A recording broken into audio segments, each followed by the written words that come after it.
name is DJ Bonics. I came to rock this party. Yo, it's Bonics. And yes, I have a very special guest with me. One of my favorite, I don't even want to say upcoming groups, just one of my favorite groups that are kind of under the radar, but, you know, are getting out there. We got my man, Don Will from Tanya Morgan. What's going on, Don Will? Hey, what's up, man? What would you say? Would you say you guys are on the, I mean, you guys are definitely on the radar, I'd say. But, you know, even hip-hop heads don't know about you guys. Well, you know, it's kind of like, I would definitely say we're slightly under the radar. We're starting to gain a little bit more steam with, like, you know, the Billboard review and, like, being on MTV. But it's just kind of, you know, it's harder to be on somebody's radar nowadays when you have mainstream artists and artists that are signed to major labels, like, slipping off the radar daily.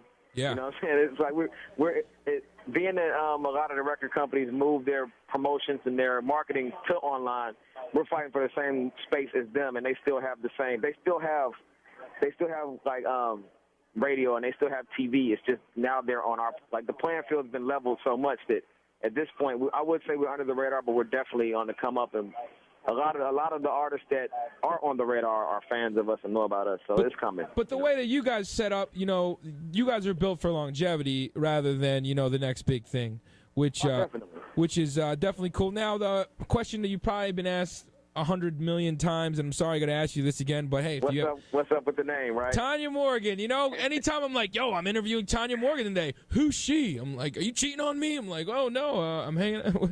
What's up with that? Well, actually, the group was designed to be a one-off project, and our first album, Moonlighting, was supposed to be our only album, but, you know, we just enjoyed that and had so much fun doing it that we continued the name and kept using the name Tanya Morgan. But the name itself comes from just, you know, we wanted to make it hard for people to find us, so we kind of were making a project that was meant to be. If you hear Moonlighting, the album is about a tape that a listener keeps passing along to his friends and other people he thinks would like it. And the album is kind of, I mean, the name of the group is kind of just, it was meant to kind of throw people off. But it's more like, you know, in all honesty, it's kind of like more of an attention grabber and a conversation piece. Like, love it or hate it, you're going to remember the name. Like, you know, it'll stick with you once you hear it. Now, Moonlighting was great because, you know, it got such high praise from Questlove that made people want to go check it out. And this time around, you know, I'm doing a little bit more research about your Brooklyn Addy thing. What's this whole concept with Brooklyn Addy and the mayor of Brooklyn Addy and Questlove is doing the official, you know, greeting for Brooklyn Addy, which is the name of your next album? What's that all about, man? Well, pretty much, we both are. Well, me and Elias are from Cincinnati, and Von Peace from Brooklyn. Yeah. So we have that Brooklyn-Cincinnati connection, and we just wanted to go ahead and, you know, tie that in. We thought it was a pretty cool sounding name for an album, Brooklyn Addy. And we the idea of making our own city and the concept of that just comes from, you know, a lot of groups get big in their hometown. Like, you know, I can name groups for days that gained their local following and then went national, whereas we went national and locally nobody kind of knew who we were. So, like, I still go to Cincinnati and cats are like, what group are you in? You know what I'm saying? Like, but with that also, it's kind of like a layered meaning. We kind of wanted to make a city that was fictional but still had this realism to it, because a lot of people, you know, they boast about how real their city is, but their boasting is fake. Like, I have this many cars, we have this many people. With, or like artists that say we run Pittsburgh, but right. I mean, like, you know, they're like, it's like almost a fictitious account of a real city. So we gave a realistic account of a fictitious city, meaning that, you know, our fiction is actually the realism of people losing jobs and the economy crashing and record stores closing and falling in love and having a family. Like, you know, our album sounds like a fictitious, like it would be some land of make-believe kind of playful thing, but it's not. It's some of the most realistic stuff you can hear. Now, I got to check you guys out a few weeks ago. You guys opened up for Wale right here in Pittsburgh. Yeah. And the crowd is loving you so much, we wanted to bring you back. Is that right? Yeah, well, you know, shout out to the Shadow Lounge and Justin and all them over there. Like, they've actually had a large stake in us gaining a following in Pittsburgh. Like, they brought us out for our first time. They took a chance on us. They brought us back a second time. And, like, anytime we're on the road and we're looking for somewhere to go in Pittsburgh, it's 9 times out of 10 gonna be the Shadow Lounge unless they move.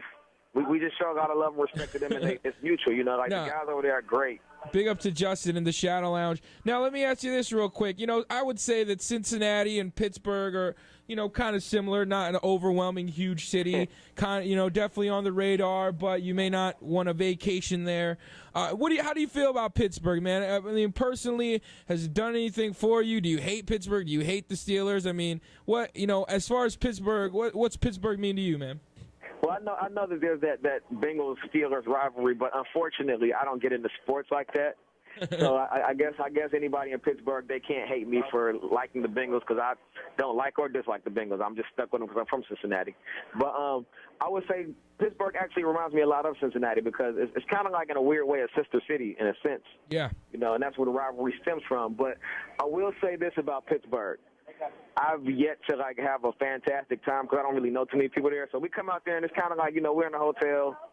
We go get something to eat, we come rock, and then we go back to the hotel and we go out. So this time I definitely would like to see some of the sights. You know what I'm saying? We were there last time, and the funny thing is the night of the Wale show, Pleasure P and Ray J was in town. So we kind of we hung out around that concert to see what was going down. The other crowd in Pittsburgh. I mean, the music scene is so huge. There are people that like all kinds of music. So we wanted to see, who was going to check that show out. But, yeah, I haven't really seen enough Pittsburgh to really even, say I love or hate it. I enjoy every time I'm there, though. Well, we need you. You need to call Bonics, man. I gotta show you around this place. No, but yeah, man. We're the sneaker shops. We're the record stores. I want to see all that. We got you tomorrow night. Shadow Lounge, July 16th. You guys will be there. Tanya Morgan's in the building. Brooklyn Natty, man. I haven't had a chance to listen to the album yet. Give them 50 seconds, 30 seconds, 20 seconds, 3 words, whatever it needs to tell them why they need to check out the album. Well, Fact the South, my opinion, is one of the best review albums of 2009. It's already in the running for making a few best of lists. I mean, accolades going for days, but it's all on Google. So, I mean, if you have a record store by you, if you have a computer by you, just Google Tanya Morgan, Brooklyn Natty. I'm sure you can go on iMeme and stream it. You can find us on Twitter, but proof is in the pudding, man. Hit up that iTunes and check a couple seconds out and drop that $10. We'd appreciate it. Don, Will, thank you very much. I'm very excited to have you guys come back in the BURGH, and I'm much success. And I'm glad that you guys did it more than just a one-album project. Keep getting creative and just keeping that hip hop alive, man. There's so much hip hop out there that's just, it's just being, hip hop is undervalued and it's just being overdone. And you guys have kind of kept it classy and real still, So thank you, man.